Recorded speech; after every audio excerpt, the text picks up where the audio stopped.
taken, spring's final flower, when this life becomes ugly and cold. When death comes upon me like an eviction notice, leaving my soul without a home, I'll be sure to haunt your kitchen cabinets with a touch of that graveyard magic.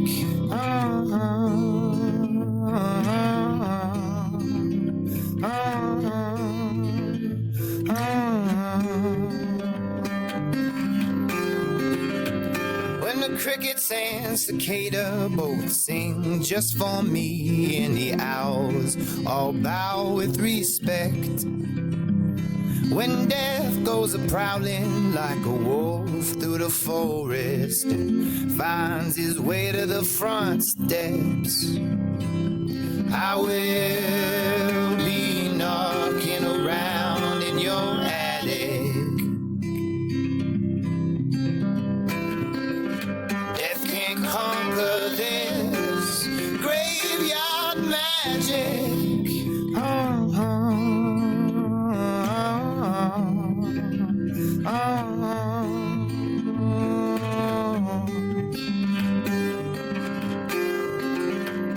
When the crows have lined up across the fence in the yard, and the bones of winter's trees all shake with fear, as death goes a-howling like an all-coming train, headed west to that final frontier.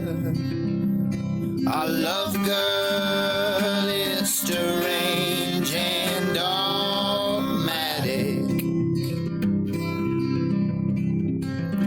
chock full of that chalky graveyard magic.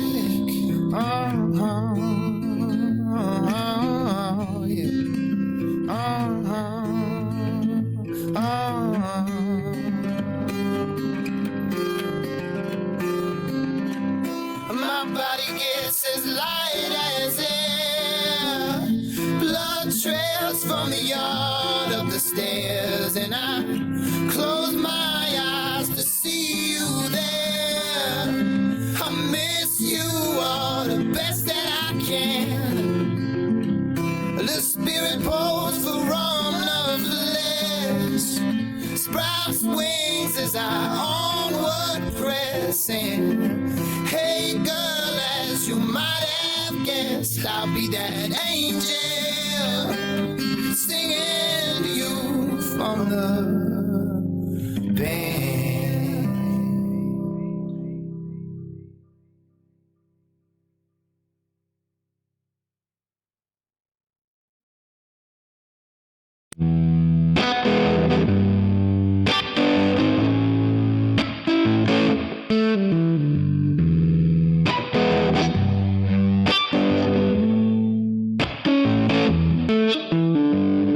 I've been fine and I've been wide. I even sailed to the seven seas, but I ain't never seen not something that's still not me.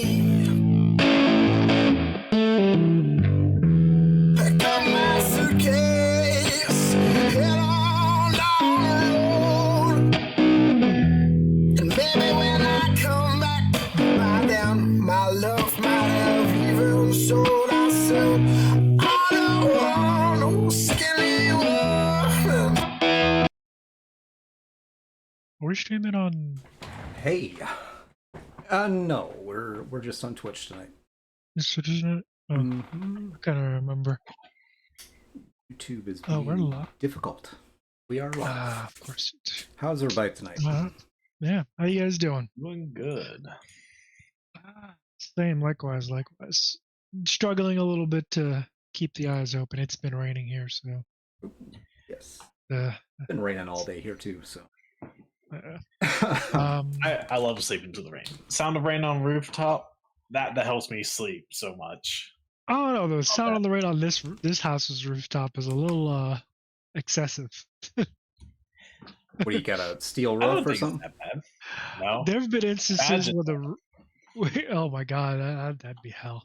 There's been instances where it's been like raining really hard, and you could just hear it, and it's like, goddamn, relax. What is Greg making us listen to? What? I don't know. I thought the song was good. You I didn't thought like the my song was good. music? I don't know what you're talking about. Greg has great taste in music. It's probably because we're not that far apart in age. It's probably you're closer to my age than you are to his. true, but I'm not. I'm an old soul. You're There you go. There you go. you're a weeb. How dare you? I'll play something. Like you aren't one. I'll play something different next week.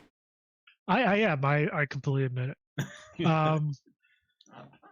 So But go for go it. ahead. No, I was gonna say let's roll into this. Yeah, let's roll in. This is what episode 48 of the update log, and as the title suggests, it seems like some of the old soul games are propping up the industry a little bit here. I'm not saying the Dark Souls games, by the way. Although I'm pretty sure there are plenty of people playing those. Oh yeah, But anyway, still play Souls games. I'm Rob, your host, and with me as usual are Greg and Matt. And we're going to jump right into episode 48 of the update log. Before we really get into it, though, how is the audience doing? How you guys doing? How's y'all's week been going so far? It's hump day. It's Wednesday, so, it's evening. Hopefully you guys have had some dinner. It's 2 more days of a work week. Dinner. Unless you're like us and we, work every goddamn day. And then you're screwed, and you don't get a day off. I'll get all the days off I need when I'm dead. I completely agree. I'll take a day off when I'm dead. Yeah. One thing I want to do before we really kick things off is that I actually want to congratulate. Last week we had James the Geek on as a guest for the podcast. We did. He was running a Kickstarter for a game called Tales from the Terror Tomb, and since our podcast, he hit the Kickstarter is over now, but he hit another one of his stretch goals. Those last couple days, he raised almost like I think about another $1,000. He finished that Kickstarter off with over double his initial goal. So congratulations, and for anyone who are in our audience who supported, thank you guys. Yep. And I can't wait to. If you supported, you'll get a PDF of it, which I know I did, so I can't wait to get that thing. Yep. And it's even more dope because we will be having James back on, date to be determined, to play it. He's pretty stoked about that. If you watch the episode, if you haven't seen the episode, go check it out. It's in our catalog somewhere. It was it's last Wednesday? It was last Wednesday. Yeah, right? Yeah, it was the last update log where we had James on. This last, I don't know. Sometimes it feels like there's so much time between episodes, and then other times it feels like episode was just yesterday. So I don't know. Maybe it's just me. Maybe I'm losing my mind. Who knows? Can't lose what you don't have. But go watch that episode if you haven't seen it. And again, to everyone in the audience who supported, and those listening, if you supported, thank you very much. But yeah, let's jump into episode 48. So, going back to 2023, apparently there have been some numbers came out from a couple of different sources, Steam being one of them. Let's see, IGN being another one, and a couple of different folks did some ransom numbers. Basically, in 2023, about 66 total games, and this is across all platforms, so PC and console, and so there will be some overlaps. But about approximately 66 games across multiple platforms dominated the playtime of the year of 2023, meaning these were the most played games across the board. Now, ironically, most of them were what we would consider old games. What I mean by that are things like League of Legends, Grand Theft Auto 5, Counter-Strike. I think it's only Counter-Strike 2 now because they got rid of Counter-Strike. But Counter-Strike 2, Fortnite. Even though I've kind of forgot about Fortnite because whatever. I played it for like 2 minutes. Yes, I did try Fortnite. Fortnite that came out in 2017. By now, that's a fairly old game. It came out 7 years ago, and 7 years ago. It's still going. It's still dominating the market. It's still relevant. In the kind of in the space, especially in the battle royale space, it's still a very, very much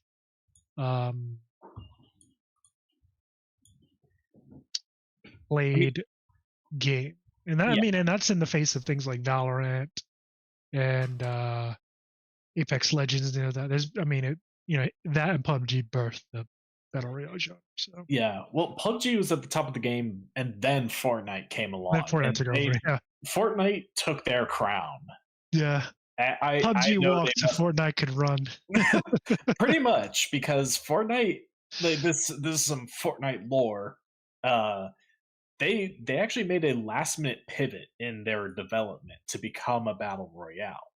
They were originally going to be like a kind of base builder / tower defense, where like you build like a base and set traps, and you'd be attacked by waves of zombies. Your goal was to protect like a core or something. That sounds like a mobile game.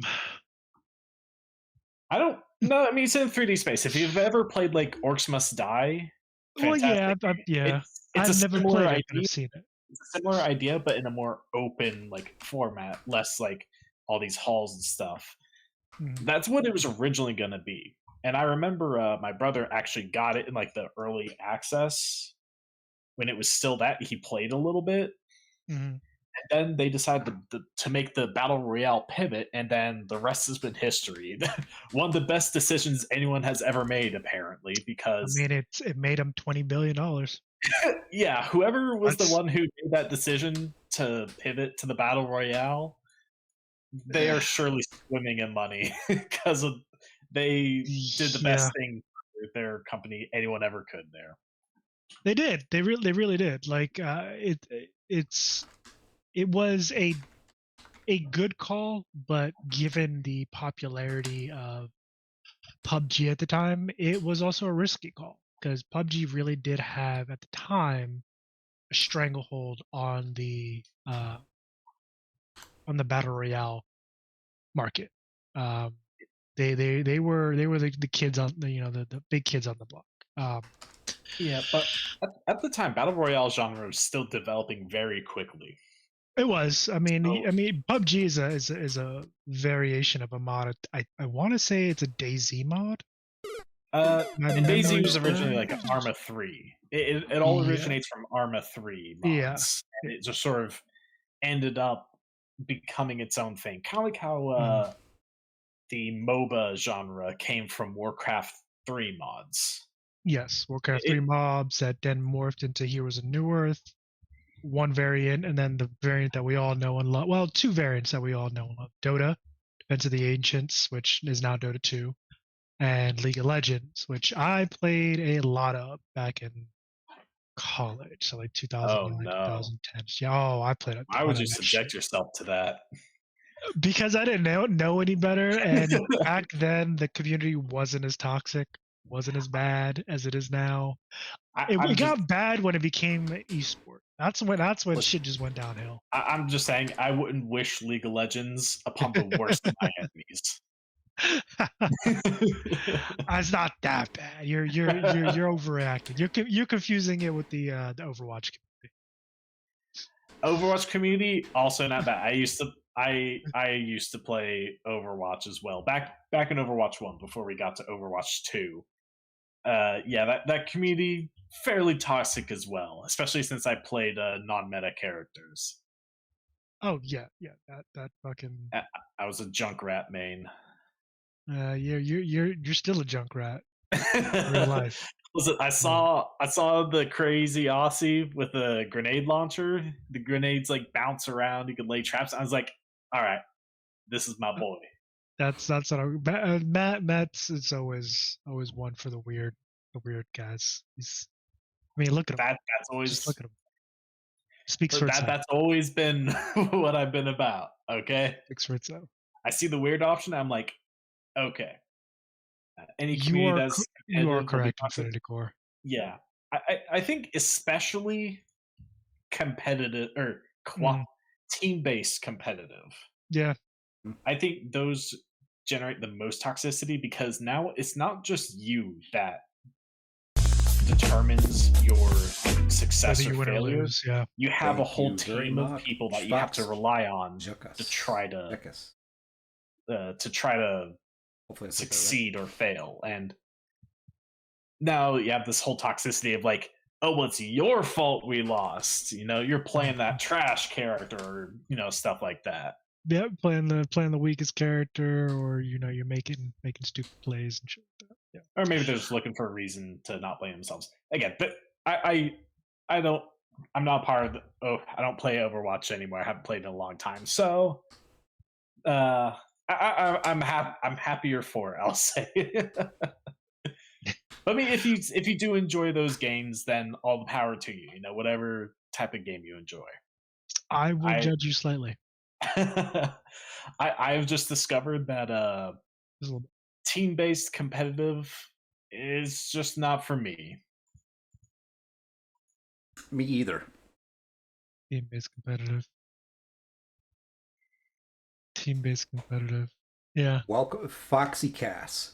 Foxy Cass. I think that's right. Welcome in. Thank you for the follow. Oh, yeah, thanks. Yeah. Thank you. I was gonna say something.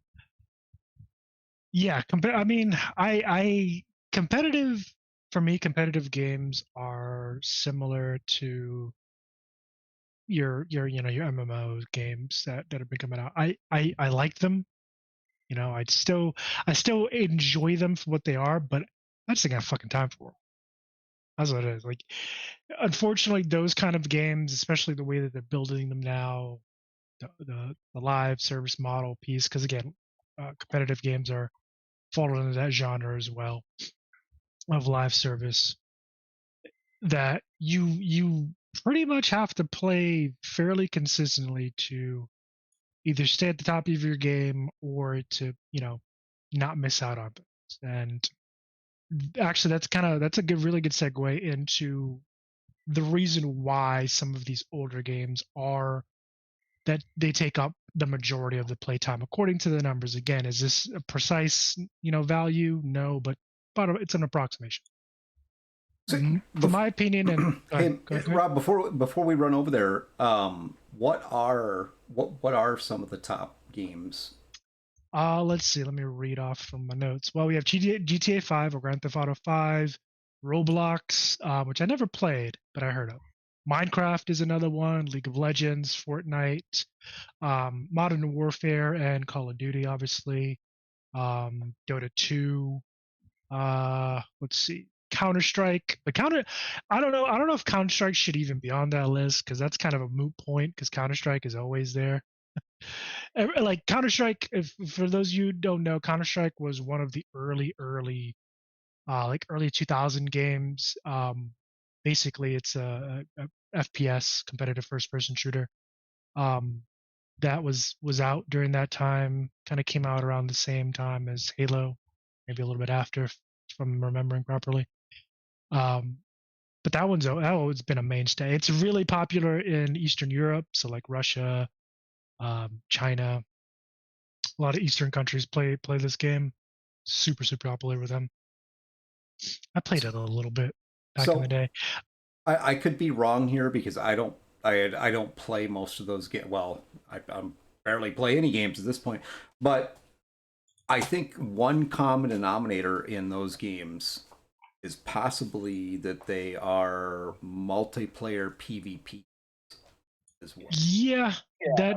that is actually a good point. A lot of the really popular games that are being played are either multiplayer, like you said, Greg. They're PvP, like they have a couple things in common. Live service being another one. The only really outliers there, from what I saw, were things like on the Nintendo side was the Zelda games. Obviously, those are single player, so it's kind of a little bit of a outlier. But that was it. Kind of if you were looking at, as a matter of fact, let me pull up some. Yeah, I mean, when it comes to the industry, Nintendo, they've always been the ones to kind of just do their own thing, while like Sony and Microsoft are having their, PlayStation versus Xbox war. Yep. So they're always just off in the corner doing their own thing. Mm-hmm. Yeah, Valorant's another one. Rocket League is on there in the PC area. Oh yeah, Rocket League is pretty big, especially. I mean, they've got pretty active esports scene as well. Fortnite is number one across the board. So PC, PlayStation, Xbox, and Switch. Fortnite is number one. Fortnite is massive. I mean, and Greg, you are right. Like, multiplayer is kind of like the name of the game there, because it's multiplayer games end up being very community driven. So like, now, because you have like the game itself, and it can be a lot of fun that can keep people for some amount of time, but then as you kind of play more into it, like actually meet people, you kind of become part of this community. So it's not just you playing a game by yourself, it's you playing a game with a bunch of other people. And a lot of games are more fun to play with other people. And so those types of games tend to have far more staying power than single player games. Not that I like, not to take a knock at single player games, because I think single player games have a lot to offer as far as like very concise experiences. Mm-hmm. I think, like, if we just take a look at from purely like something that has staying power, longevity in the market, multiplayer games are definitely it, or at least games that have multiplayer elements, like even the Souls series. Well, I wouldn't call them expressly multiplayer games, but they do have multiplayer functionality. Like, you could play through it solo, or you could play through it, in PvP or cooperative, and that does add a lot of life to those games, because again, you introduce a community of people that you can play with. Yeah. If I'm looking to just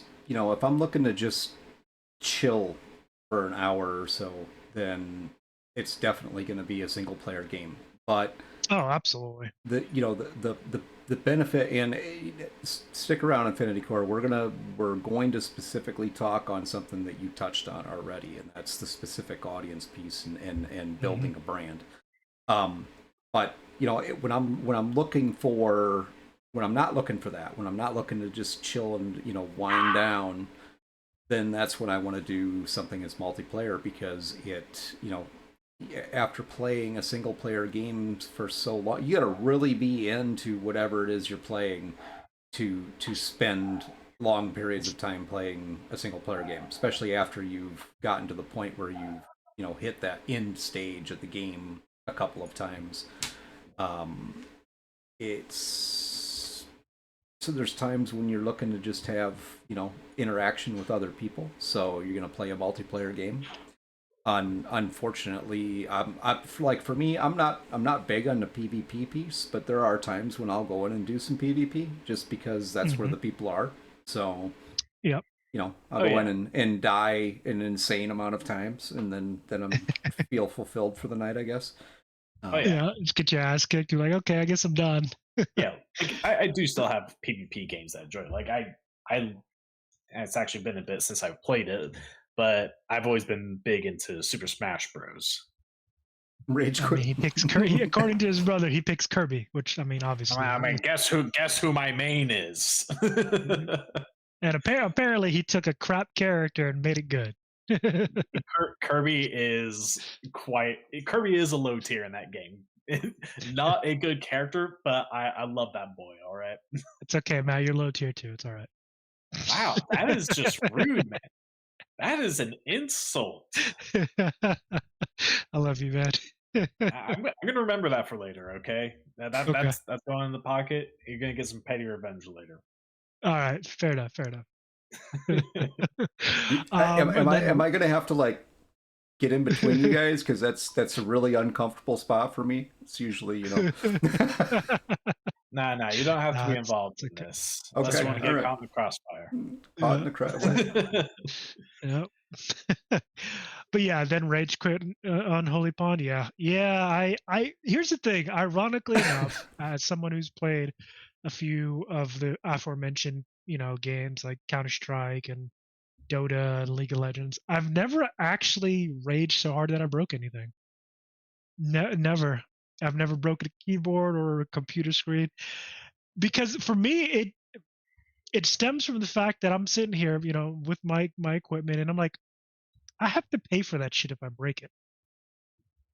I gotta buy a new one, so I can't understand people that do that. Like, you gotta buy a new controller Right. if you toss it, or a keyboard if you break it. So it's like, I'm just gonna get up. I'll go, do something else for a minute.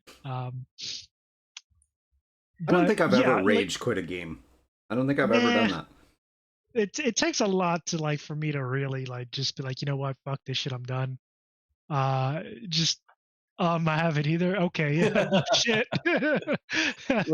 Listen, Never a TV. Okay, that's good. Like, the mouse and keyboard. I mean, they're still money, but they're not super expensive. But a TV, Right. Listen, well, the thing I'll say is that if you're playing competitive game and you're starting to get frustrated, you go Make on sure you Lost have and insurance on your shit. No, don't fall for the trap of like, okay, one more. To try to leave on a win. Do not do that, because you're just setting yourself up for more losses and more frustration. You really are. Just quit, man. If you're on a loser streak, just take a break, walk away. Just stop while you're ahead. It's a trap I've fallen into before, and I know a lot of other people have fallen into that trap. Just when you're starting to feel the frustration, just stop there, play something else for a bit. Yeah. Well, one of the things I actually want to get into, as to the why of folks, again, going off of these numbers, why most of the playtime in 2023, and it's looking like it's probably going to be similar in 2024, is going to older games. Number one, a couple of the standouts for me, it's longevity. I mean, a lot of these games have been out at the very least 5 years, I think, is like the least. And I'm just spitballing, because I don't think any of these games is 5 years old. I think most of them are much older. Yeah, I'd say around 7 or older. Yeah. I mean, Valorant is a little newer. It's than a little that, younger, but I think that's the only, that and Apex Legends, I think, are the youngest. But the thing about a lot of these games, one of the common denominators is longevity. They have an established player base, and something that I know Greg is really keen on, brand. A lot of these games have built their brands, and it's across multiple different platforms. I mean, to use League of Legends as an example, they have League of Legends, and then they have Arcane, which was a show that came out on Netflix a couple of years ago, which did really well. It's a really well told show. I'm wondering when they could come out with season 2, to be honest, but we'll see when that happens. So a lot of these games have built themselves a brand, a following, a solid player base that just keeps coming back for more.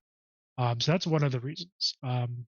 What are the for Matt, Greg? What are the other reasons you guys think a lot of these games are kind of have some staying power when you have all these new gen stuff coming out? I've got a couple things in mind. One is that humans are like creatures of habit. So there are a lot of times when you get into, like, you find your game. This is like your comfort game. and you just play it. And there are a lot of people out there who might only really play one game, and they just play that. Another thing I think is because of Leroy Jenkins, the classic, the absolute classic. Leroy. Absolutely. The early days of YouTube. Leroy. So my chicken. Another thing that I think is partly responsible for this, because I obviously, like most things, there's more than one factor that leads into this. And I'd say a lot of these games are like some of the earlier games in the whole trend of this market going towards live services. Mm-hmm. Essentially, a lot of these games that we're talking about are the ones that kind of created this trend of everyone trying to go for that. Yeah, I did. And so one of the things that we've discussed before, I've said the market can only sustain so many live service games. Because live service games, they require a lot of people to play them. They require a lot of your time and a lot of your money. It's commitment. And there's so much, it's a lot of commitment. And as a single person, how many of those games can you commit yourself to? Not many. Probably just one. Yeah, even like game reviewers, like guys like PewDiePie and let's see who else, Day 9, all the guys out there, Angry Joe. These are guys who get paid to review games and movies and stuff like that. You only got 24 hours in a day. There's only but so many games you can play. Yeah. And so the games that came along, the successful games that came along early in this trend are the ones that are retaining people. Now, as for the question of why they aren't moving to the newer games, I think this is also leading to another trend that we've talked about before, where a lot of companies in the gaming market are moving more and more towards a very profit-focused business model. And I'm not saying that companies shouldn't make profits. Of course, they need to in order to continue surviving, pay their people. I'm proud of you, man. I'm not going to reality. It took a lot for you to say that, Matt, didn't it? But the problem is recently we've been seeing them steer way too much into that direction, to the point where it's impacting the quality of their games. That's why, like, in recent years, we've been seeing so many big flops coming from these companies. Like, we've seen Skull and Bones crash. Suicide Squad throwing slander on the first quadruple game ever made? Yeah. we'll be talking more about Ubisoft later. Ubisoft's in the crosshair tonight again.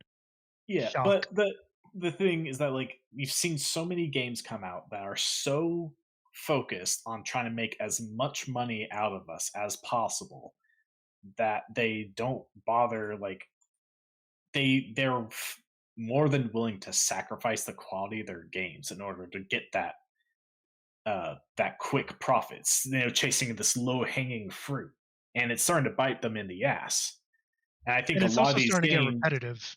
Yes, and I think a lot of these games that we're seeing that are still dominating even after several years they're the ones who started at the early part of this live service trend, where it's the live service trend. It's a model meant for longevity, but it also came before this huge push towards the chasing of these very short-term profits, this low-hanging fruit, to where they still put in a good bit more effort into actually making a good game.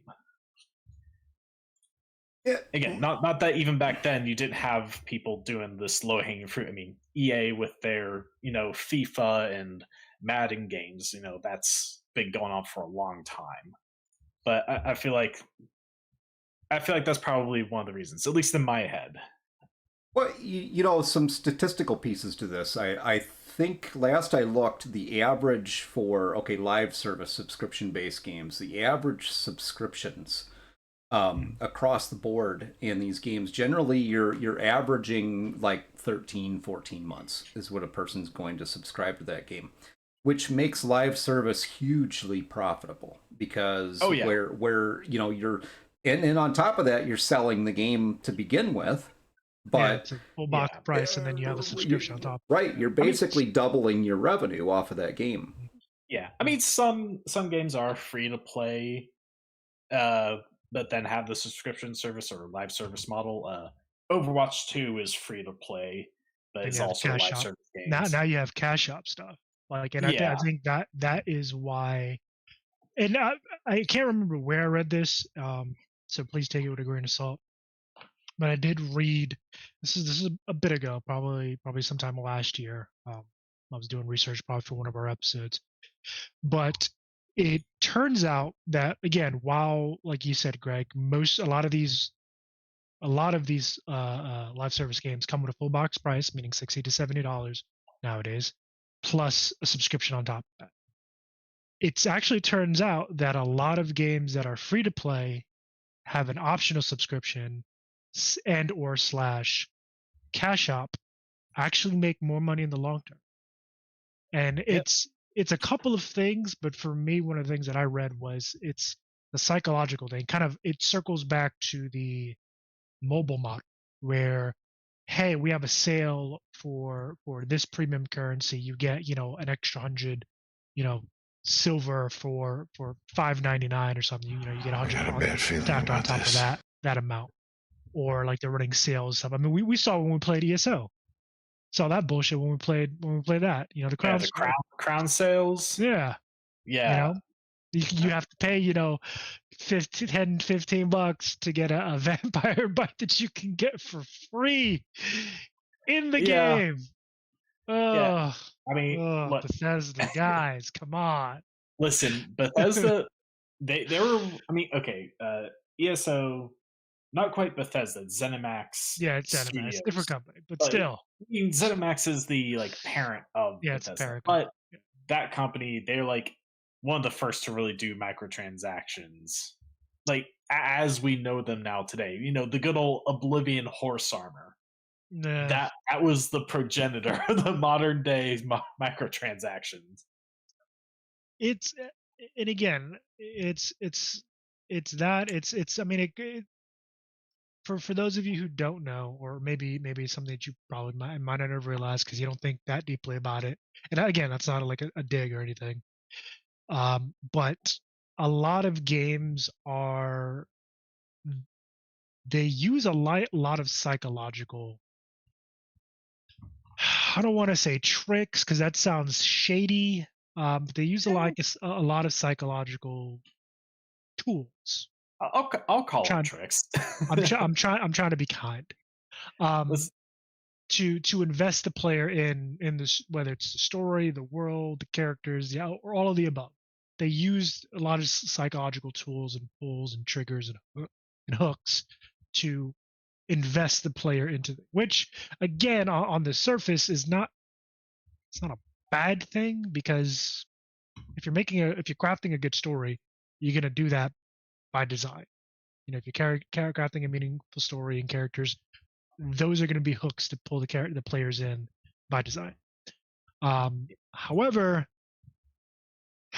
they're also playing on the psychological aspect of gambling and shit like that, which is prevalent in the United States heavily. Yeah. Well, I mean, gaming is all about psychology. If you're a game designer, you got to use certain aspects of psychology to be able to communicate to the player your intention of what something is. This involves shape theory, using triangles and sharp angles to denote danger. Round things are usually a little more friendly, safe. Yep. using colors. Yeah, I was gonna say even colors are used in that There, fashion. there's a lot of psychology that goes into game design. Red is good, right? Exactly. I'm Red is glad always you good. know Absolutely. that. Red Stand in the means red, go Greg. there. Go to the Yep, red. yep. I mean, that's Stand one of there. the things about localizing to different cultures is that sometimes they change certain colors around because in different cultures, a color may mean something different from like what we recognize it as. Yep. So that sometimes colors do change. Um, but yeah, and casinos and gambling also use this psychology. Why I think like when you hit the jackpot, there's all these like flashing lights and like music and sounds and all this stuff is to give you this like huge dopamine hit, you know, Hmm. so that like you seek that again. Yep. And um, it I think mostly a lot of the mobile market were the ones who really picked up on that first in the way that they did their games, and now you see it in today's like And mainstream games what you like would call traditional gaming, console or PC. yeah, like when maybe it's from a loot box or whatever, but when you get like a super rare item, You're like, there's oh, usually let me do it again. Maybe I'll there's some get nice lucky with it. effects, Hmm. some nice music, get that dopamine hit, makes you want to, Yep. roll those dice some more.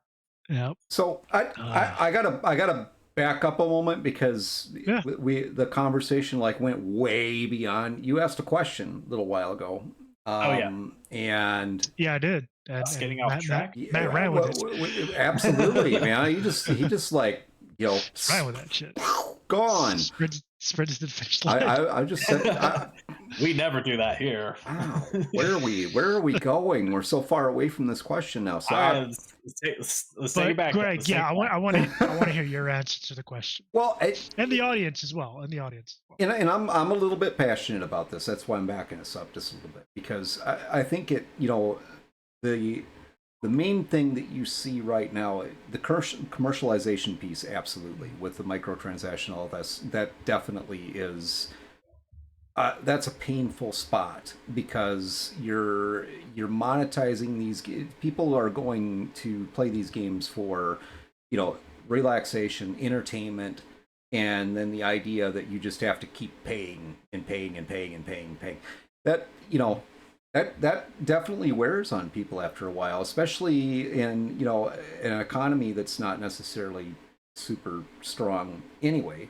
I know there's whole groups of folks out there that are vaunting about how our economy is doing so well. It's really not, but It's really not. There's a difference between the economy and businesses of America doing well and the people of America doing well. Exactly. Well, exactly, and that's when it comes down. And I don't want to go off topic here, but anyway. So there's that aspect of the microtransactions, but then there's also a lot of these games, the newer games that are coming out, and I'm not saying they're not quality games when they're released because they are. They're reasonably high quality. No game comes out right off the bat and it's perfect. There's going to have to be adjustments made. Baldur's Gate 3 was a unique situation, and that wasn't perfect. No, but for the early stage, stage release, and there was enough of the early game that was seamless that it really definitely stood out. So you have the quality aspect, and what that comes down to is these studios used to be focused on market share and building a community. So go out, introduce the game, and then build a community around the game.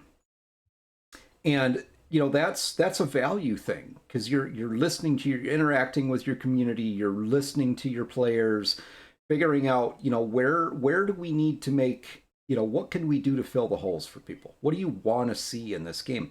That used to be just commonplace. That was what we did. We would go and make fixes and correct things in the game to make it a better game for the people who want to play the game. Now, with the microtransaction piece and over monetization of these games, it's become a totally different thing where now, okay, we're going to release this subpar game. It's obviously there's still issues, and we know there's still issues, but we're going to release it anyway. And then every time we fix an issue, we're going to monetize it. And that's kind of the business strategy that you're looking at with a lot of these games, and that's, I think, in large part because, and that's why people are not flocking necessarily to these new games. You're going to have the early adopters, absolutely. They're going to always looking for the new game.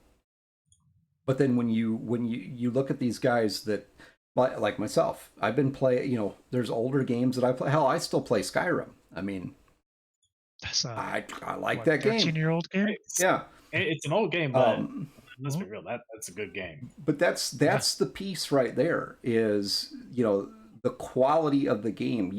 With these older games, most of the bugs have been worked out, or at least the bugs that were the most bothersome are gone. Except in Skyrim. Yeah.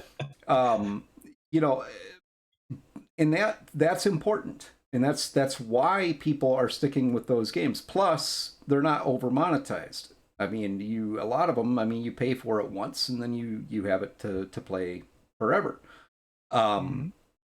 Yeah, a lot of those games still, like your Call of Duties and stuff like that. I mean, there are opportunities where you can pay to win in some of those games. But it's not forced on you. Like the newer games, it does very much feel like it's forced on you.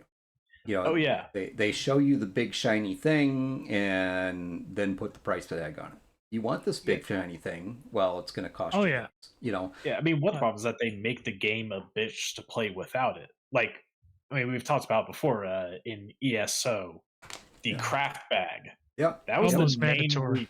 That was the main reason I ended up paying the subscription for Elder Scrolls Yeah, Online. they got him with a little taste during I think it was a week long. Yeah, like a free trial of ESO Plus, because they made the inventory system intentionally not enough. You did not have enough space, especially if you wanted to do crafting, because there were so many crafting materials, so many.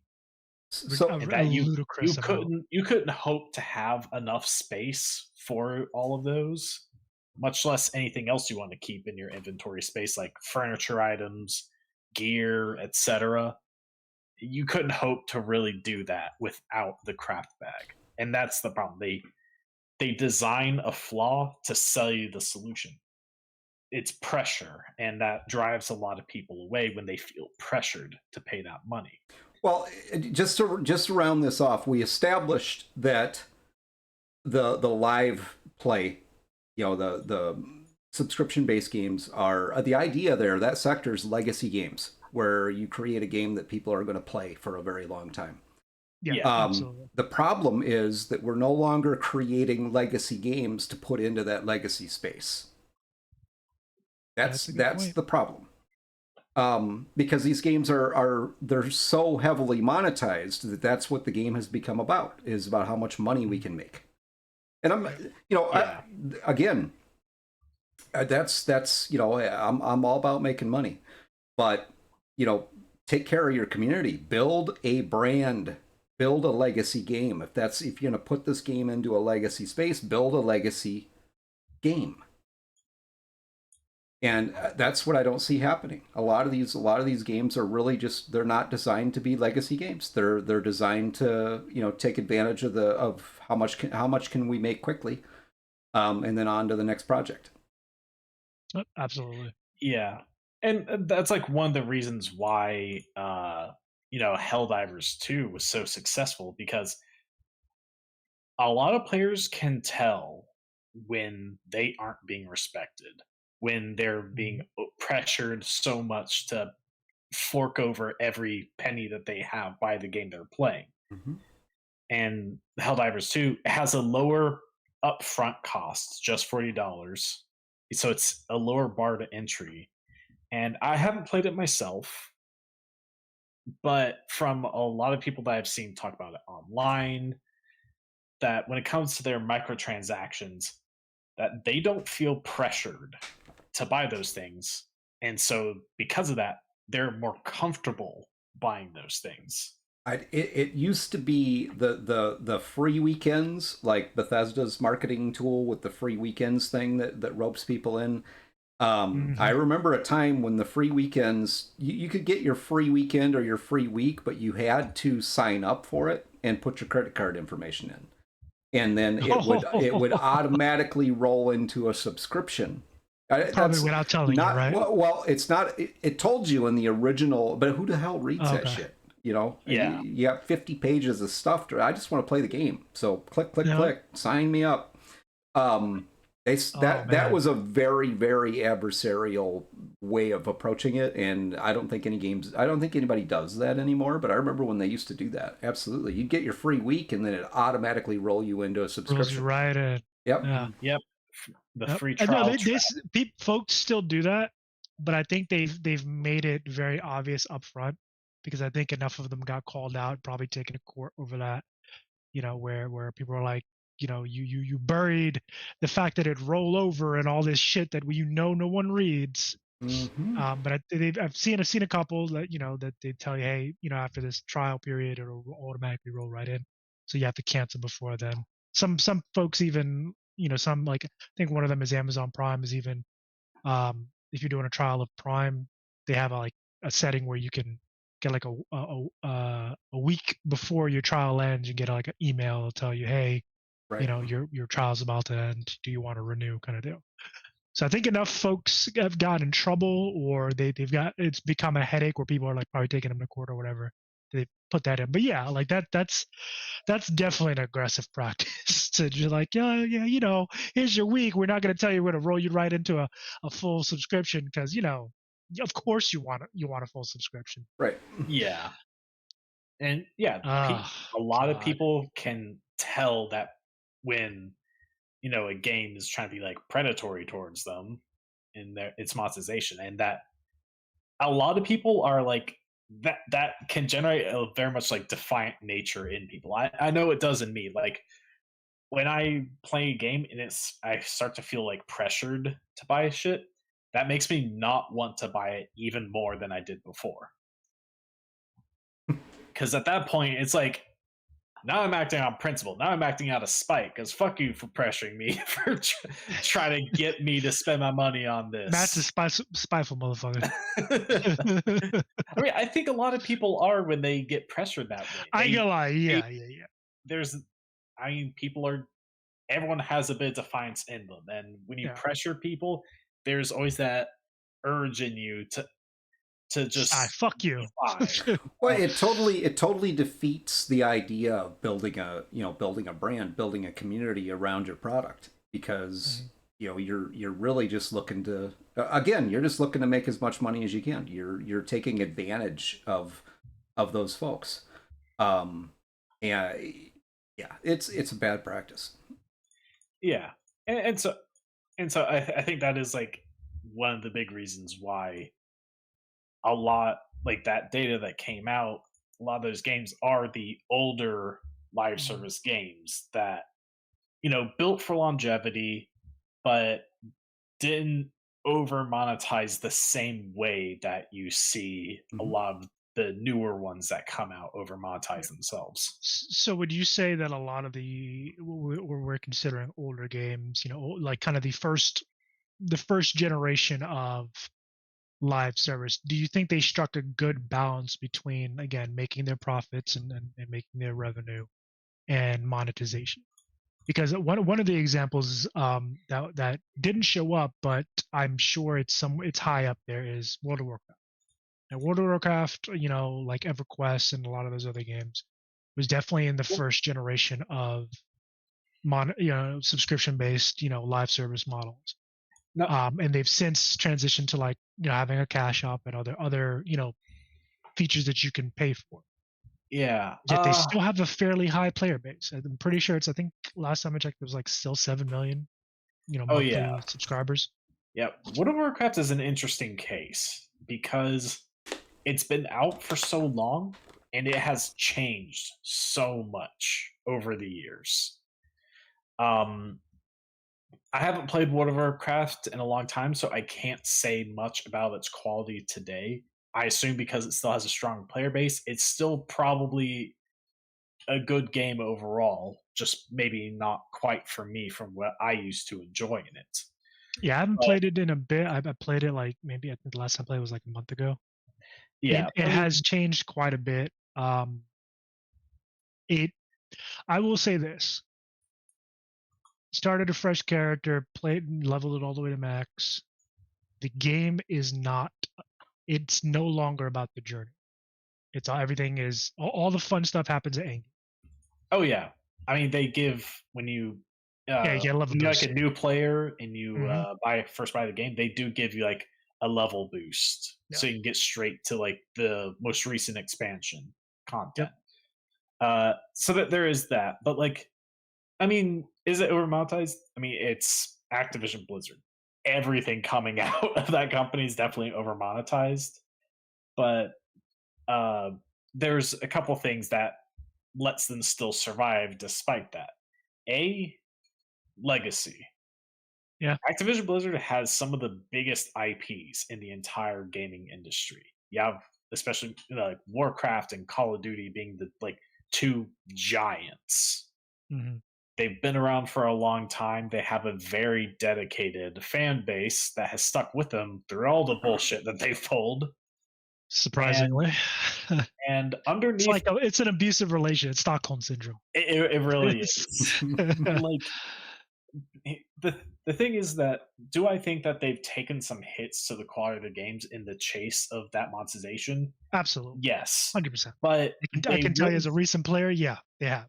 Absolutely. but there's still good game underneath that bullshit. Even if they've made certain aspects of it a pain in the ass to try to get you to pay more money. Otherwise, they wouldn't be surviving the way that they do. They wouldn't be pulling in the godly amount of money that they still do. Because if it was just straight trash, even their dedicated fans, a lot would leave. You'd still have the diehards who will,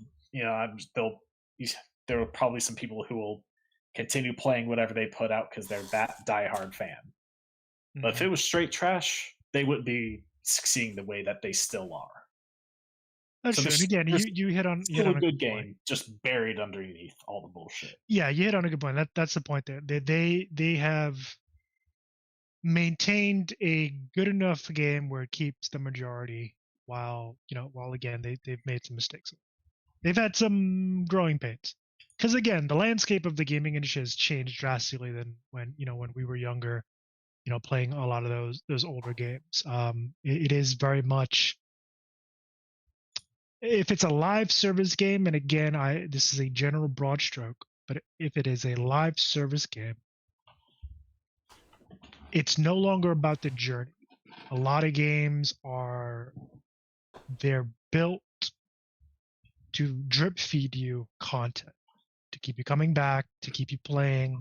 And if time goes by and you come in, let's say 6 months to a year later, it's about getting you caught up to current content, and then continue to play, because that's where everybody's at.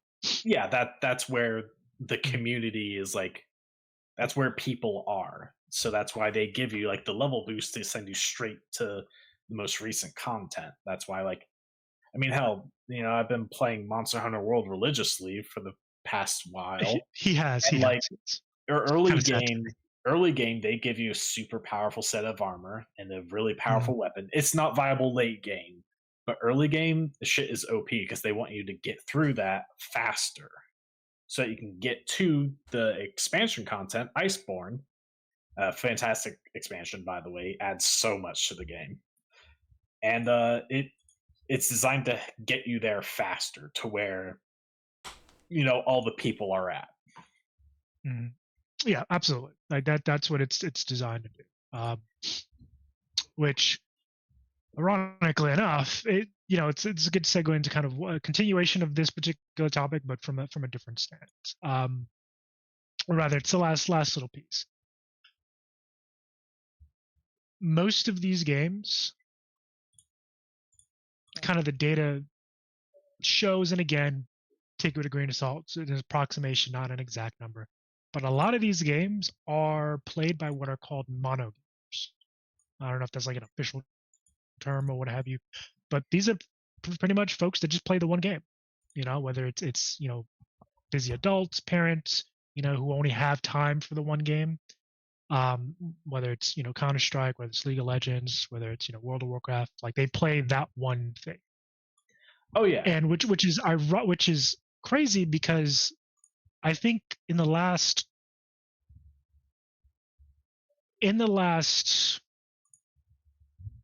5 years especially, but I believe definitely during COVID and post-COVID, we've seen a boom in the amount of games being released. So there's just tons of games coming out. I think that's part of it, is that people just don't have the time to play every game that comes out. Like there are literally multiple games coming out every week, dozens of games coming out every month. Yeah, like especially at one point, I think at some point I'm going to sit down and try to find an exact number of how many games have come out each year each month in 2023. I'm pretty sure it's hundreds or close to more than that. If you go on Steam, like Steam, yeah, you like pretty much anyone can put something on Steam. Like, well, I'm gonna put a couple parameters, like popular games, because if I just do games coming out, I mean, you got, and I'm not trying to be an asshole, but you got piles of shit coming out every day. Yeah, well, I mean, yeah, you have like the lazy asset flips, but you also have like you know, amateur developers just trying to polish their skills, and they make a game, maybe their first thing that they've ever done, and you know, might as well just put it on the market, see if they can get a little bit of money, get some feedback, you know, beginning of their journey. So you have there's a lot of stuff. Shovelware. Yeah, that's the term for like the lazy asset flips without much like. Yeah. So I'm going to venture off here and say, also adding into this, AI has made that a whole lot easier to do. Greg, you've hit on a hot topic, man. Yeah, AI, that you are correct, has made that a lot easier to development. I mean, I was looking at some, even I could go out and design a game and put it out there. I mean, that's exactly what we're doing. It's ironic you say that. Is getting better at writing code. It's not perfect yet. I recall Garrus, and to go back to something Rob said earlier, how could you call yourself a gamer if you haven't smashed a keyboard mouse controller? You're right, Rob. How can you call yourself a gamer if you haven't experienced that genuine gamer rage? It's called being broke. I got money to replace that shit. Okay. All right. But it's called having self-control, Matthew. But when it comes to ChatGPT and writing code, I believe a group did an experiment. I forget what they called themselves, but they did an experiment where they tried to get ChatGPT to essentially make a game by itself, like using exclusively the code produced by ChatGPT. It didn't work. No. So as of right now, like, if you use ChatGPT for code, it's going to require some cleanup. You're going to need to at least have some knowledge of coding yourself to be able to look at what it produced and clean it up to get it working properly. I think it'll probably get there at some point to where it can produce things at least halfway competently. Where the limit for that is, I can't tell, honestly, how far it can go. I mean, it's still so rapidly advancing AI technology. But the time hasn't hit yet where we're going to see people releasing games entirely created by AI. Like we're seeing in, say, like people trying to sell books or art completely created by AI and just flooding the market with those. But I think at some point we're going to see that for the indie market, where we're going to see that flood of completely AI generated games with very little to no actual human modifications made to them. We'll get there someday. Hopefully it's not soon. I want that to be far off in the future, because that's going to make it so hard for indie, like genuine indie developers, to get their games seen, because already, like, Steam is an ocean. Oh yeah. Actually, you mentioned Steam. I got some numbers for you. This is thanks Okay. to Harper. She sent me. So basically, in the year of 2023, in Steam alone, using the Steam database, Mhm. 14,000 games were released over Steam. So that is 1,166.66 games released every month in the year of 2023. Yeah. See, it's Fucking ridiculous. And again, yeah. that's with broad parameters, meaning every game. So Yeah. it could be a pile of crap. It could be Starfield. So that's all lumped into What do that. you mean? That is. Oh shit! Damn, that was, first of all, that was very quick, Matt. I respect it. Secondly, damn. Shit. But I mean, That yeah, woke up and chose violence today. Listen, I don't want to hear it after you called me a low tier. Watch your profanity. Fair. Yeah, I call you a low tier. But I'll see that number. I was honestly expecting a higher number because, again, like you have a lot of indie devs trying to, make their start in the industry, and you do have some people that are just putting out shovelware, just buying some assets, mashing them together with a very base gameplay experience, and just putting it out there, trying to make a quick buck. So the Steam and a lot of other marketplaces like that are flooded, which kind of makes it hard for like the gems to shine when it's buried in an ocean of garbage. The day before. Oh boy. Yep. The day before. Yeah, Can we even really call that a release though? Well, they'll have to go a step further now and release the next one as the day before that. Oh yeah, don't remind me of that one. Ugh, that still stings, man. I wonder how they're doing. I'm gonna have to circle back to that one because I wonder how those guys are doing. Because they didn't stop making games. They just changed the studio name. So yeah, for those who didn't know, they just changed the studio name. Yeah, they're still at it. Well, it's like 7 points or something. Yeah, it's something similar to some that. shit like that. But yeah, but I mean, kind of going back to like the mono gamers as you called them. I don't think that's an official term. I think it's just like a term. No, I think yeah. But not official. I mean, yeah, there are those people around. Like one of the top games for PC in 2023 was The Sims 4, and like my sister she's not like a gamer, as you would typically know a gamer to be. That's really the only game she plays. Well, The Sims 4 is just like I don't know. She just likes that game. She doesn't really play anything else, but that's just her game right there. Whenever she has like some spare time and is in the mood, she'll boot that up and I don't know, do whatever, torture her Sims. I don't know what she does over there. Yeah, she apparently she tortures the Sims.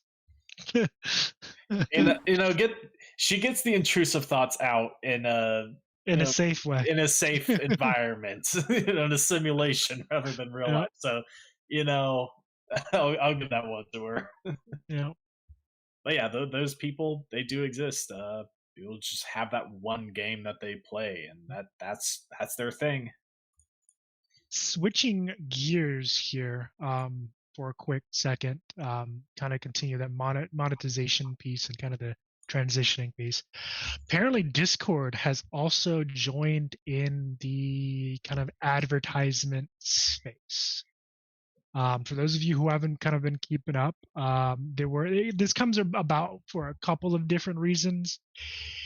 It was initially, for those of you who pay attention, Discord had a bit of a April Fool's snafu. It wasn't like bad or anything. It was just something that kind of happened where, and I think I got this right.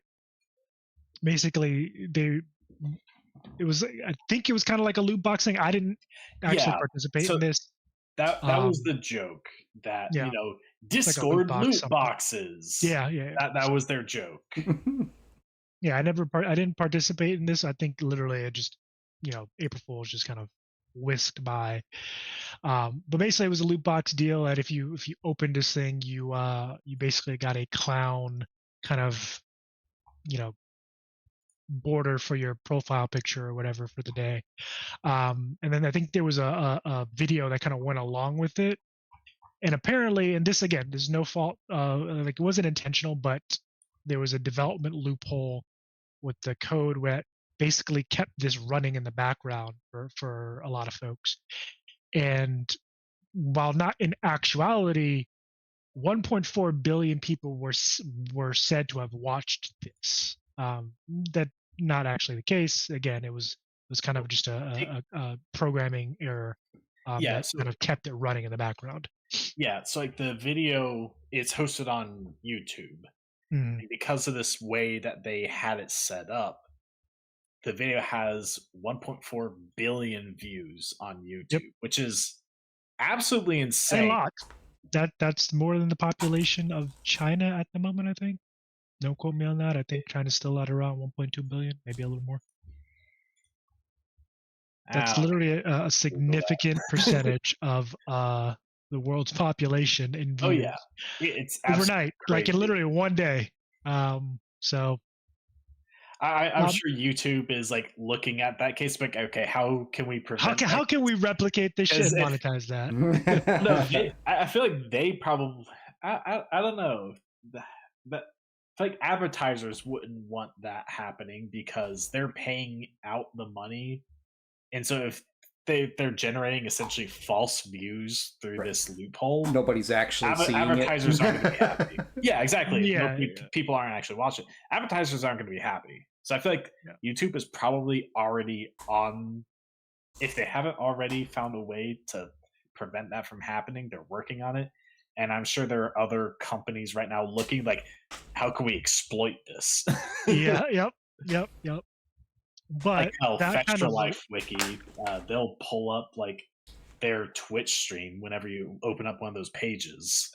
You know, I did see that piece on them. A couple people talked about that. I'm not entirely sure how I feel about that. I don't like it. I close that thing every time because it's such a. I don't want that on my screen. It's just a bunch of. Yeah, it's like and again, if Fextra Life ever sees this, I mean, honestly, dude, if you want people to go to your Twitch, just leave a fucking link. Don't redirect them there because people probably don't. That's not what they go into the fucking site for, and you know that. Like, yeah, well, it's a way to generate, a bigger viewership than you normally otherwise could. Because I mean, if we wanted to, we could buy bots to view our thing, and we could suddenly shoot from like, the amount of viewers we have now to like we could have hundreds. Wow. Yeah. There's an old adage that goes something like throwing shit at the wall. Yeah, that's essentially what I think what's going to come out of this. But again, Discord did put in again, for those of you guys who use Discord regularly, again, they now have a shop, and it's looking like they either might be implementing. Actually, no, they already have. What am I talking about? They've implemented a kind of an ad revenue service for paying companies, meaning companies. And again, I don't know the whole particulars of this in detail, but basically, from what I got, the gist of it is companies come to them with an advertisement piece in the form of quests. I actually have it on my goddamn Discord. I'm looking at it now. It's a quest. It's a Makoko quest for Lost Ark, which is a game that I previously played. I don't play it anymore. But basically, if you stream if you see yourself playing the game through Discord, like you screen share or what have you, you'll get something out of it. But it acts as revenue for the paying company that Discord probably gets a percentage. Which I can't necessarily be mad at that, because whether you want to believe it or not, Discord gives you a ton of features for, like, they give you obviously you might have more popular VoIP programs, voiceover IPs, in terms of quality of like voice communication, but Discord offers so much more than that. They offer the voice, they offer camera, they offer primarily, and one of the biggest things, it's a community building platform in this form of private servers. Oh yeah. Well, private and public, because they do have public servers that are out there for discovery. So, and that's all for free. You don't have to have a subscription to their Nitro program to do that. You can do it all for free. Obviously, being a Nitro subscriber, you get a little bit more extra bells and whistles, but all of that stuff's for free. So I can't really be mad at them, and I'm generally not, because while this was actually kind of on the grapevine for a while, where there was kind of whispers that Discord was going to go, jump into the advertising pool. If this is the way they're going about it, so far it's very unobtrusive. It's not mandatory. You don't have to do this thing to use Discord. So I can't be mad. So honestly, yeah. I'm gonna tip my hat to Discord on this one.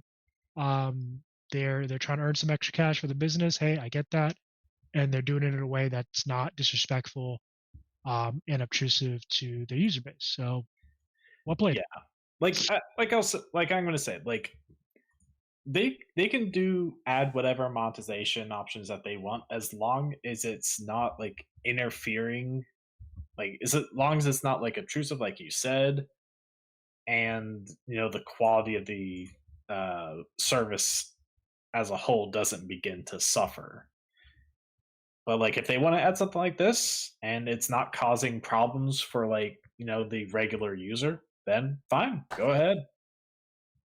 Yeah, I'm pleasantly surprised at the way they decided to do this.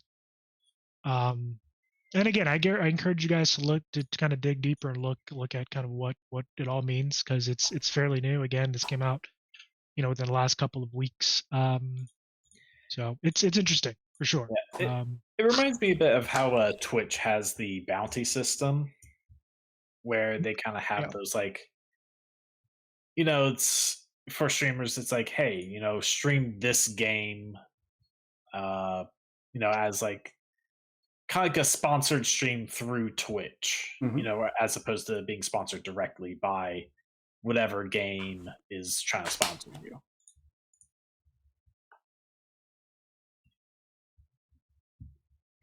Don't think Discord is a publicly traded company, so they don't have that pressure to make more.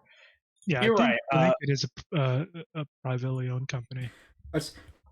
And to support, I want to mention this because I think it's very important. But to support our stance on these things, like for us, we don't run ads. I mean, the only revenue generated off of our Twitch feed is bits, donations, and subscriptions. That's it. So yeah. I mean, we try to keep it. We want to provide value for the support that you guys give us. That's our goal. With that said, I'm going to step away real quick and use the bathroom. Matt, Greg, if you want to take us in a different direction, I know we have something to talk about regarding Ubisoft. Yeah, regarding Ubisoft. So I got weirded out for a bit because in preparation to talk about Ubisoft,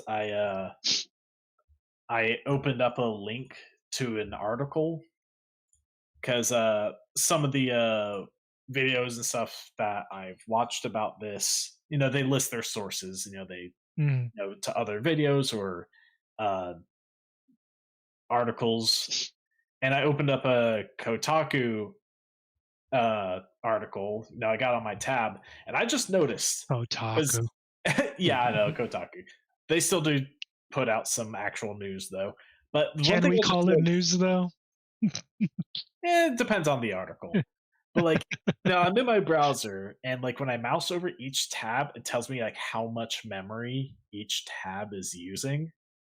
For some reason, this Kotaku tab is using 1.6 gigabytes of memory. What the fuck are they doing? Why is it using so much memory to have this tab open? It's all the spyware that they're loading onto your computer, Matt. They're gonna map like, what the everything hell? that you look at, Matt. Every little blip, everything.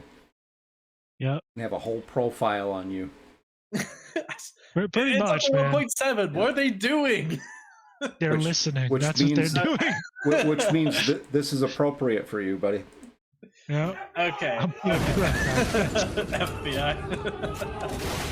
But anyway, so speaking of okay, yeah, FBI, come get me. But speaking of Ubisoft, because we said we're going to talk about them earlier, and we're going to talk about them now, because they're up to some shenanigans right now. You may recall, if you've been watching us over a while, when we talked about Ubisoft before. Is one of their execs in an interview said that, in regards to when talking about subscription based games and trying to push towards that, they said the very spicy quote of, gamers need to get used to the feeling of not owning their games. And boy, was that spicy at the time, and now it's being proven all the spicier when just recently Ubisoft took a game out of people's libraries, a game that people bought with their own money that they owned. It's a racing game called The Crew. From my recollection, the game didn't exactly do very well. I think at launch, people complained about how bare bones it was. Hey Matt. And based on the way you said that, I just have to ask this question. Can I start buying my games with your money? if I had, you said they bought the game with their own money. I'm like, hey, so can I buy my games with your money? I mean, if I had more and I was feeling generous, maybe. But yeah. So, but Ubisoft decided to stop supporting the game, and so what they did is that they deleted it from people's libraries. So if you had that game, you no longer have it. It's gone. And this brings up obvious complaints from just about everyone who's read this or knows about this news.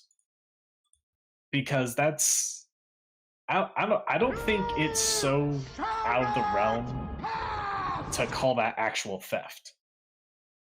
Imagine if you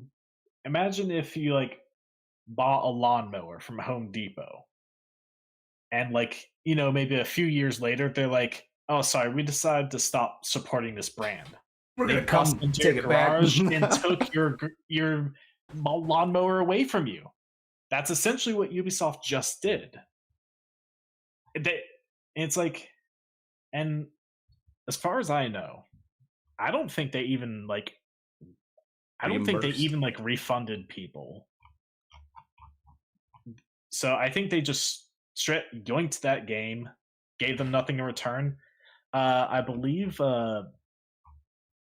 what was it? I gotta find it. I believe when people tried to access the game, it would give them a message like it would essentially tell them that the game is no longer available, and it would actually direct them towards a Ubisoft store to buy more things. So it's like, your game that you bought isn't here, buy something else. I'm like, wow, thanks. So this brings up the conversation of games ownership once again, because we've talked about this topic a couple times already, especially when it comes to digital ownership. But the unique piece about that game is it's not an entirely online game either. It actually has a single player option to it. So yeah, you could, even though they don't support it, you could continue to play that game, with the exception being that you don't have it anymore. Yeah, that's the thing that's really fucked up, because I think like people generally accept that if it's like a completely online game, like like an MMO or something, Mhm. that they can't keep those servers up forever, and eventually those games are going to see their end. Mhm. I think most people kind of generally accept that, but for a game that like you can play it as for as long as you want to. It doesn't like they have no cost, and like they can stop supporting it, and any like say multiplayer servers could go down, whatever, but you could still play a single player, maybe a single player campaign or whatever. Then like you should be able to still do that. After all, you bought the game, you own the game, don't you? So I think this is I think this is causing a big push right now. A big push for people are actually. I know there's actually a website now being organized by a man. What was his name? Ross Scott. He also has a YouTube channel called Accursed Farms, called StopKillingGames.com, to where he's pretty much trying to organize a movement to pretty much like reach out to legislators about this thing, because this is honestly, in my perspective, this is a big consumers' rights issue here. Mhm. That it's something that people owned was essentially just yoinked from them, from their libraries, something that they bought and owned. Well, unfortunately, with how most everything has gone to being cloud based, that's part of the issue right there. Is Yeah. you're using a key to access your game, so all they have to do is turn those keys off. You don't have Yeah. a game anymore. Well, here's the thing, that can even still happen to a physical copy of a game if it has some form of always online functionality. Because those games do exist, even if they're single player. Mm-hmm. There are games out there that do have some like always online DRM or something like that. Even if you own that game physically, they could still do that. They could still prevent you from ever playing that game again, even if you have the physical copy. And so what this essentially means is that it brings up this question, like, do you own these games, or do you simply hold a temporary license to play these games? Did I just pay $60 for a temporary license to play this game? And that could be revoked at any time. And so that's what this movement from Stop Killing Games is about. Like, it actually kind of gives you instructions, like, if you were someone who owned that game, it gives you instructions, like depending on what country you live in, to reach out to like your government authorities to essentially try to petition them to like do something about this. Because honestly, I think that's a serious problem.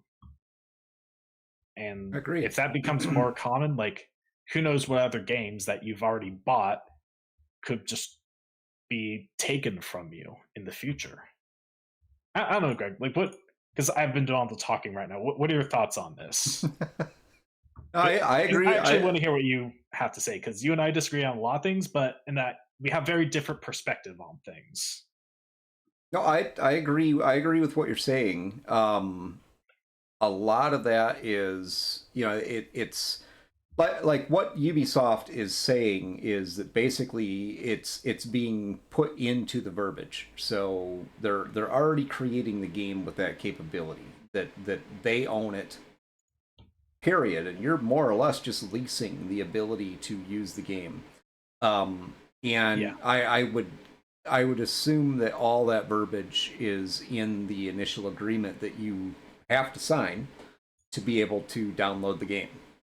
And that's it's sneaky. It is. Oh yeah, definitely. It's sneaky. But you see this a lot in media contracts.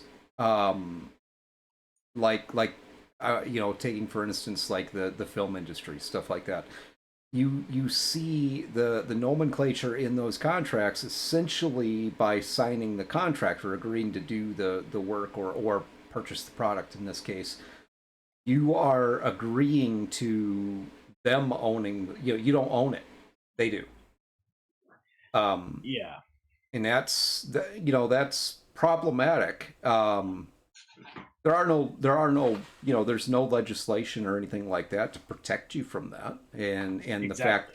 the fact that people are signing it, and when you've got it, like I said, a 50 page, some of them are more than 50 pages, but I mean, you got a Oh, yeah. 50-page document, you're not going to read that. Oh yeah, who's reading that shit? And most of us don't even read directions on anything. So why would we want to read through 50 pages of that legal jargon? No. And no, I disagree with it. I don't think that should be allowed, but yeah. Yeah, like I don't think it should be a thing at all. Like, and if it is, the game needs to be very upfront with that aspect. That, like, not hidden inside a end user's license agreement, but like said like upfront to you even before you buy the thing. Like, hey, this is a game that maybe this isn't owning the game, or it's just a temporary license that can be revoked or whatever. That shit needs to be said.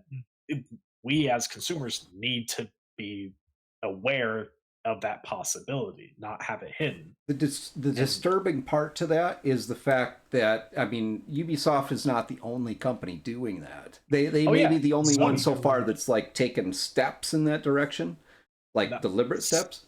No, Sony's done it as well. Okay. They had a thing a while back. I think we actually mentioned this on the podcast a couple months ago, I think. Yeah, where they had they had kind of a falling out, a deal fallout with the Discovery Channel, and yes. So for anyone who had licensing rights or something like that, yeah. So for anyone who had like Discovery Channel shows or anything on their Sony account, those got deleted. They no longer had access to them. So Ubisoft, they're not the first ones to do this, and the disturbing piece is the fact that is the direction that the market is headed. That that's the disturbing piece to it. It's very very clear, and the fact that a CEO of any of these major companies, such as Ubisoft, is that confident to step out in front of people and make that statement of you better get used to not owning your games. And that tells you where the market's going. That tells you where the industry's going. It's definitely something that legislation needs to happen to protect the consumers here. I don't know about okay. Yeah, I'm not big on the legislative piece to it because but I get what you're saying there, and I'm not saying that shouldn't happen. But what we really need is for some of these maybe other big companies to step up and say, yeah, we're not doing that. We're not going to follow that. I don't think that's going to happen though. Like, because a lot of those bigger companies, they're going to do whatever gives them the most control, whatever gets them the most money. And this kind of thing, being able to yoink those games from people's libraries, it gives them a massive amount of control. There's no reason for them not to do it, essentially. I don't know if you guys have went over this while I was away from the computer. But the thing that pisses me off the most, and that it's kind of the biggest slap in the face. I mean, obviously, it's like it's a big fuck you from Microsoft to their consumers, is the fact that they literally pulled that from people's libraries. In its place, when you go to try to download the game, it basically sends you to their store. Yep. To spend more money on their games. Yeah, I mentioned that. So it's like, hey, the game you bought is gone. We took it from you. Now buy something else. We didn't give you your money back. We didn't give you your money back or give you any credit for the game to buy more of our games. We just took the game and your money. Now go spend some more money on other games. Yeah. It's And like you're leasing a fucking vehicle or something. That's basically what it is. You're leasing games now. That's what we're doing. yeah, and Infinity Agreed, Core, Infinity you are correct that a lot of times the legislation isn't crafted properly because a lot of the like lawmakers around the world, Yeah. may probably aren't really up to date when it comes to like gaming and a lot of technology stuff. They're not terribly knowledgeable about that. But I mean, what I'm trying to say is that like these very large corporations who are extremely profit driven, they aren't going to do the right thing on their own. So there needs to be something to keep them in check. And we've seen it before where legal action has made an impact on the gaming industry with loot boxes. Because have you noticed that you're not seeing as many loot boxes around lately? That's because a couple of countries around the world, not here in the States, but they pretty much said, yeah, no, we're not selling games that have loot boxes because that shit's gambling. We're not subjecting our people, especially children, to gambling. And so these games, they don't want to lose out on the market of those countries. So they made the changes to their games, and that affected everyone. So now that's why you don't see loot boxes as much as you did before. So in this case, it's probably not going to happen here in the States, but I'd say somewhere probably in Europe, I think some form of legislation is probably going to come about. I don't know when, hopefully soon. And that could hopefully make Ubisoft and other companies steer clear of doing this thing again, because they could stand to lose a big European market if they didn't comply. And I Infinity Core, I think you have the right of it. Like, we do need something to help protect ourselves as consumers. And I believe legal action is, again, like legal action is the way to go, because it'll set that precedent for then legislation to pull from, to be like, okay, well, how do we craft the laws if that's the route that we decide to take? And here's the thing. Unfortunately, I personally feel that the first pieces of legal action taken are probably going to fail. Only because there's little to no precedent for this, and it's going to be an uphill battle for whomever decides to go that route, unless they got a lot of backing. I mean, that's the thing. But again, it's going to set precedent for future cases to pull from, and to craft better cases off. I'd be surprised to see that happen, because again, like, Ubisoft is massive, and well, Ubisoft it's a French-owned company. Yeah, they're based in France. Operating capital Q3 2023 is $418 million. That's not huge. I mean, they're a huge company, but they're not the biggest in the industry, but they're sizable. Their market cap is $2.6 billion. There's 127.45 million shares of that company. How much does a Ubisoft game sell for? 60 to 70. Yeah, 60. They're really pushing for the 70. Yeah, they are. They're one of the studios that are pushing for that $70. They've also made the quadruple A game of Skull and Bones. Well, this for a minute here. If you're going to go buy a game, okay, their share price right now is a little under $30 US.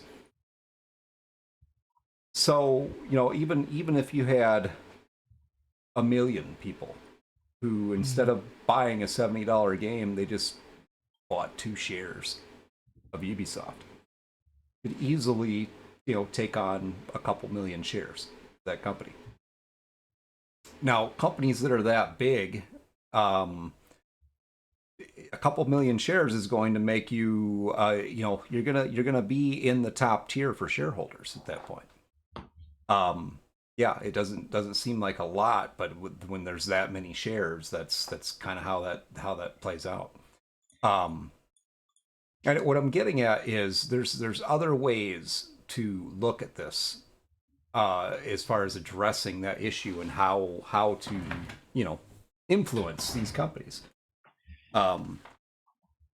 If they're not doing something that you want them to do, I mean, the consumers have some power if they just know how to use the power. That's the thing.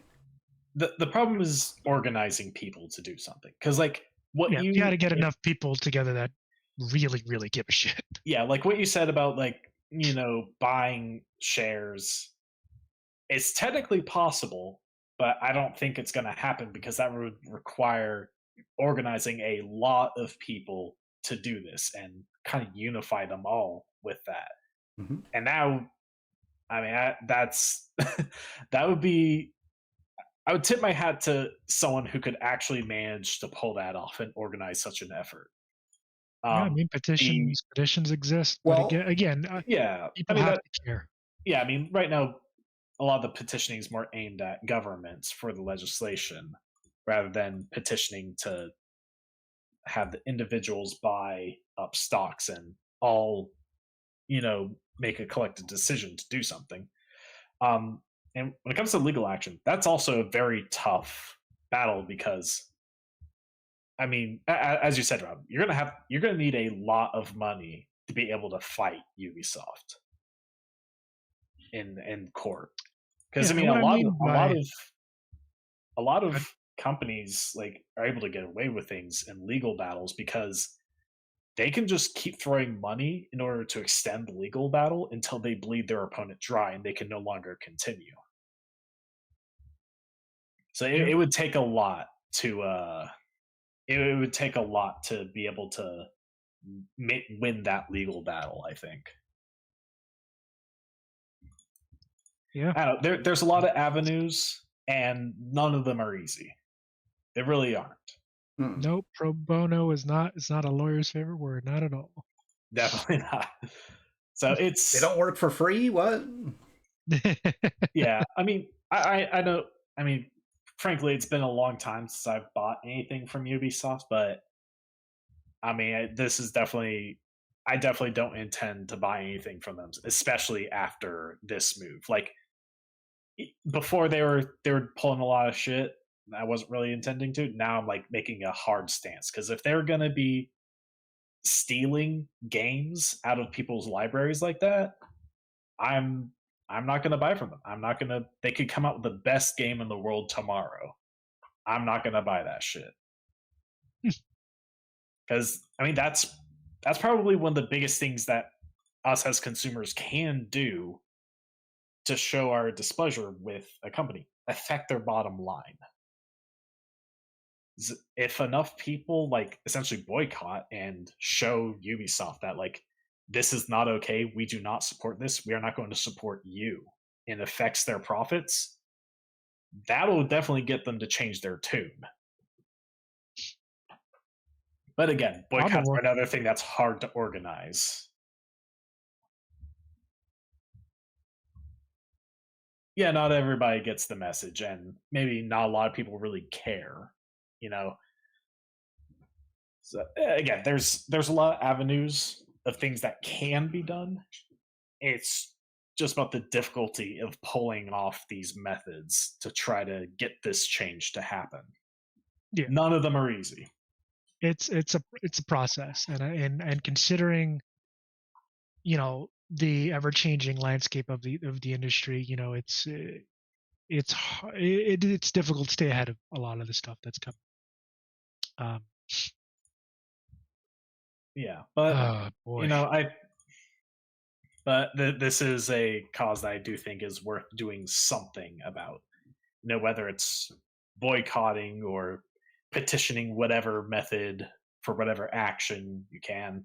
This is definitely a movement that certain companies in the industry are trying to take that are definitely worth fighting. Yeah. So another pivot to another industry giant. So Hasbro WotC, the CEO, WotC and Hasbro Gaming, Cynthia Williams, has stepped down Yeah, from her position. yeah, you're telling me a bit about this earlier. Yeah. What's going on with that? Is there much So, news about it?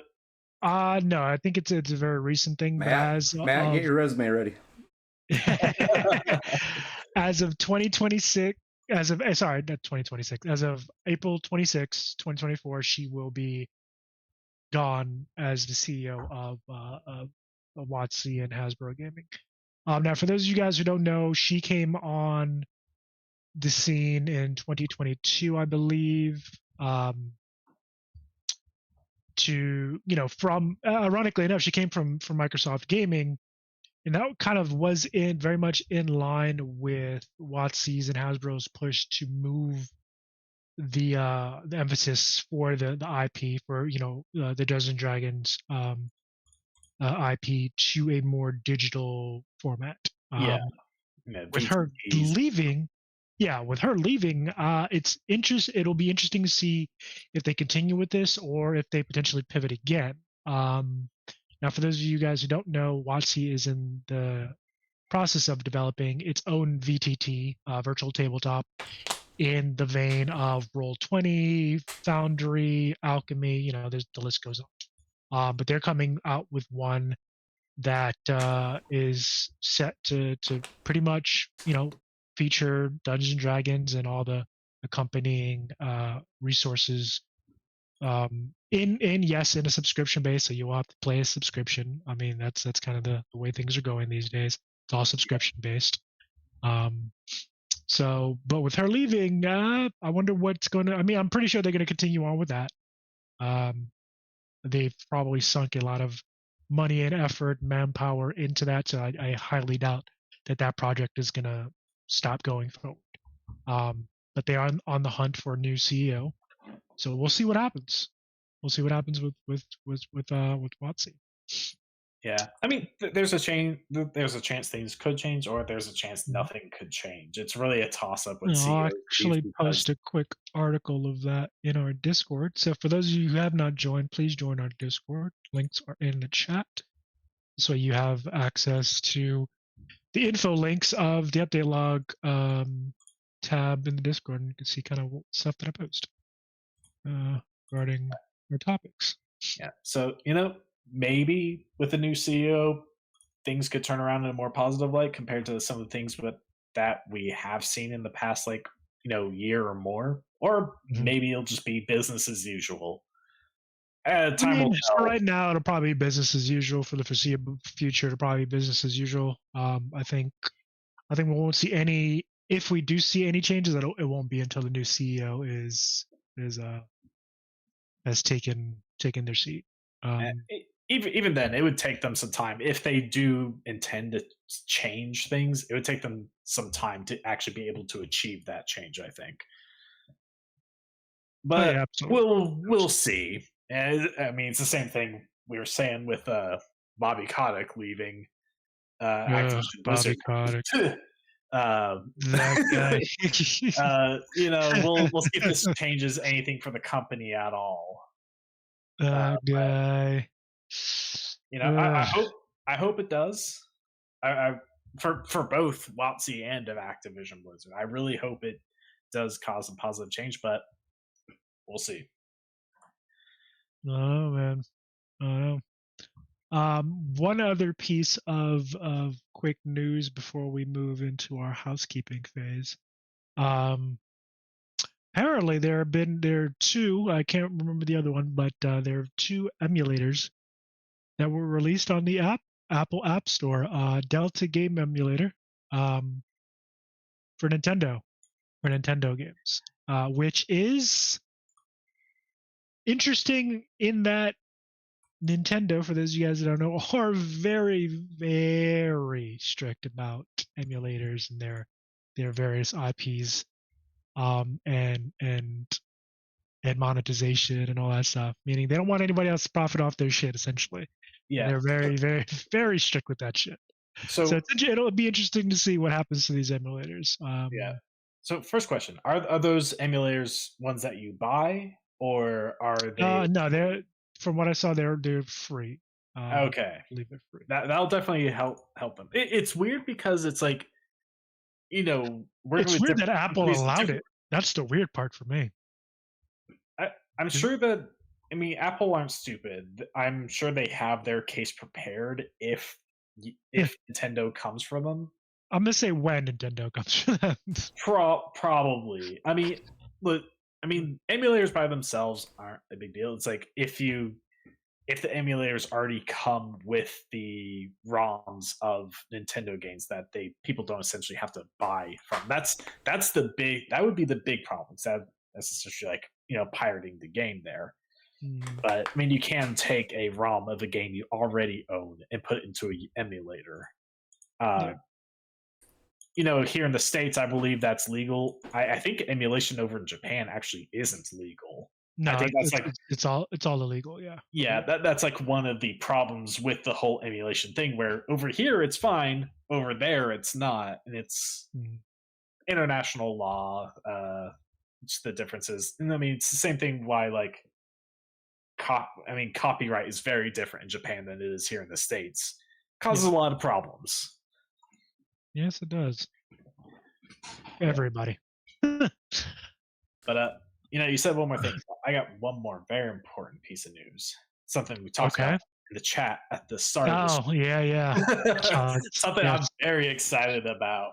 Yeah, Matt said we have to announce this. So go ahead, Matt. We have to. The floor is yours, so, my man. The Sonic the Hedgehog movies, they've done great. The second one had Idris Elba, if I'm pronouncing that right, as Knuckles. Mm-hmm. And he did a fantastic job. And we have the next movie that's been announced.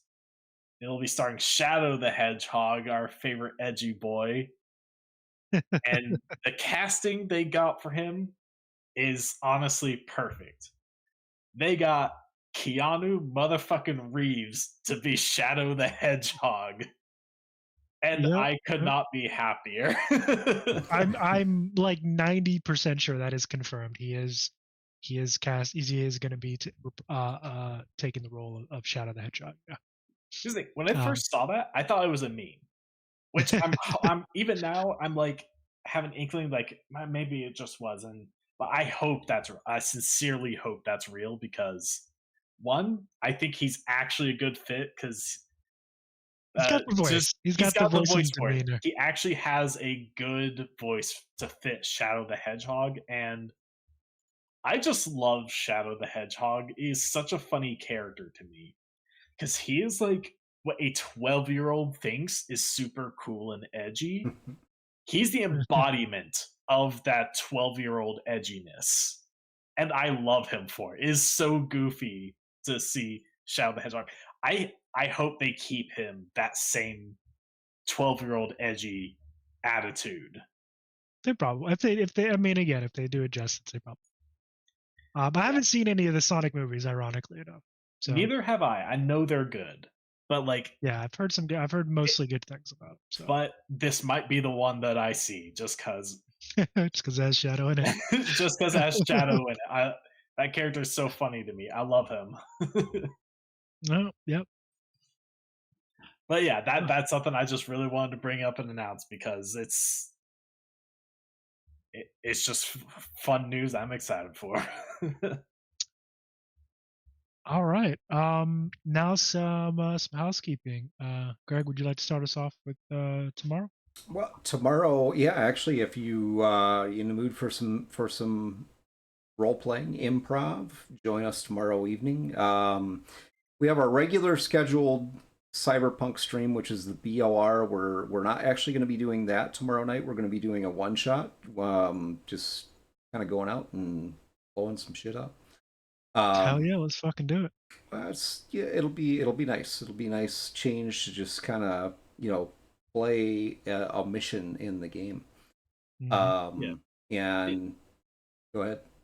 Is it more from the Tales from the Red that you kind of pulled things from before, or is this come from somewhere else? Not this time.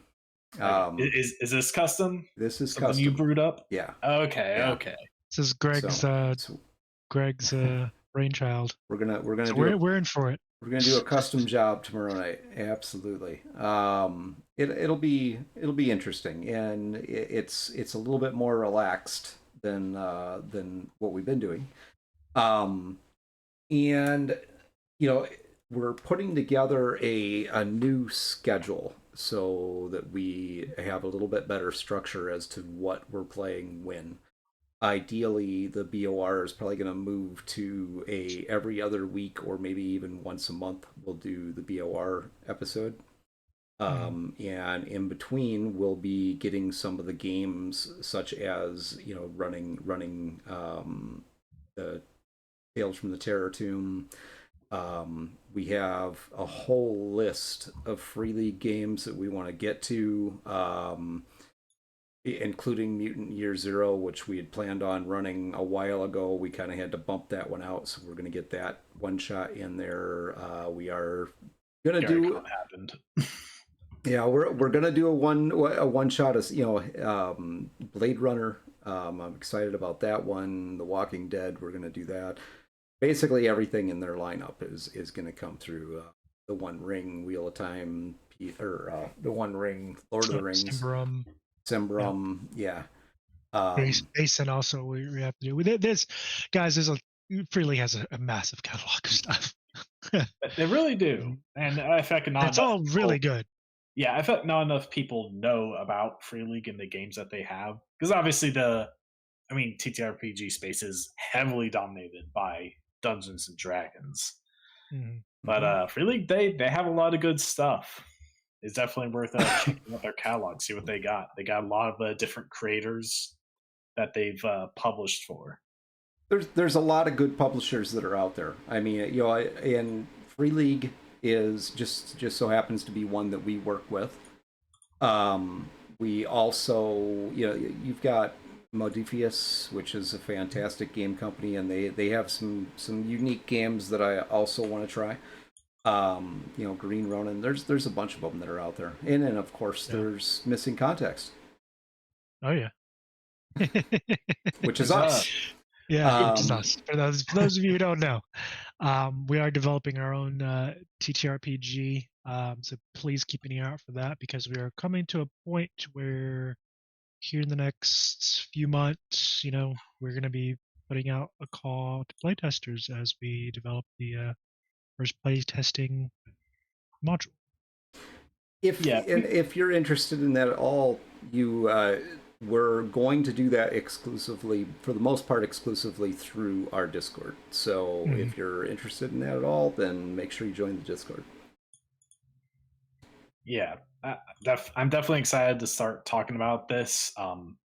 We've said a few things here and there, but we've tried to not say too much, as there are a lot of things still in flux, but we're starting to get a lot of those details down, where once we work out a few more things, I'm definitely excited to kind of talk about what's going on and know this, the setting that we've created, some of the gameplay elements.